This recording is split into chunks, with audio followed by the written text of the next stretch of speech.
मुझे तो अभी तक इसको मैं क्या कहूं, अफवाह ही मानूंगा ना, क्योंकि कल आपको स्मरण हो मैंने कहा था कि जो संशय की स्थिति है वो संशय असहज कर रहा है, और इस असहजता को दूर करने का एक ही व्यक्ति के पास निदान है, और वो है माननीय मुख्यमंत्री जी।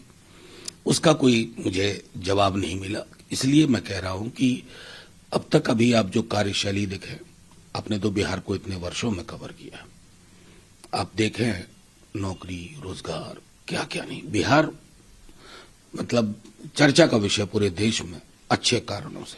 तो मुझे तो कहीं नहीं दिखता है कि इसमें कोई दरार कोई रार कुछ है, और अंततः मुखिया तो नीतीश जी हैं इस महागठबंधन के। कई चीजें हैं, बुनियाद उन्होंने, तेजस्वी जी ने और लालू जी ने मिलकर रखी थी। उस बुनियाद की ईंट थी कि मोदी जी की जो घृणा और नफरत की राजनीति है उसके मुकाबले एक लोकोन्मुख राजनीति की पौध लगाई जाए, वो लगा दी, वो फूल रहा है, फल रहा है। सुशील मोदी कहते हैं कि पॉलिटिक्स में दरवाजे परमानेंटली बंद नहीं होते हैं। अब दरवाजा खोलने बंद करने की विधा के माहिर लोगों से मैं क्या कहूं, मतलब कई बयान याद आते हैं सुशील मोदी जी के। मुझको लगता है ना कि पॉलिटिक्स में डिमेंशिया बहुत खतरनाक बीमारी है। डिमेंशिया जो है ना, क्या क्या नहीं बुलवाती है, क्या क्या नहीं करवाती है। एक खबर और आ रही है कि अखिलेश यादव कहते हैं कि अगर नीतीश बाबू इंडिया अलायंस पर रहते तो could have been the PM.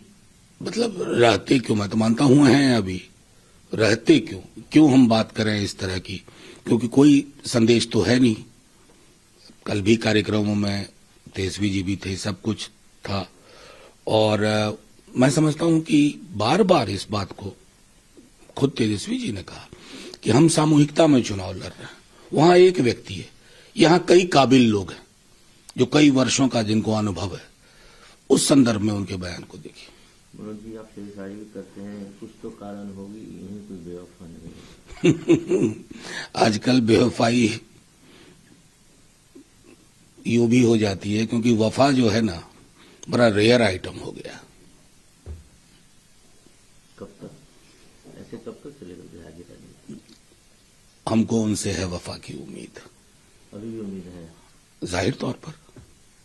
सवाल खड़े हो रहे हैं गवर्नर हाउस की प्रोग्राम को क्यों स्किप किया? नहीं, देखिए वो मतलब ये अननेसेसरी सवाल, वो हाइटी है, वो कॉन्स्टिट्यूशनल मैंडेट का कोई प्रोग्राम था नहीं। कई सारी चीजें जो थी उनके वो विमर्श में थे।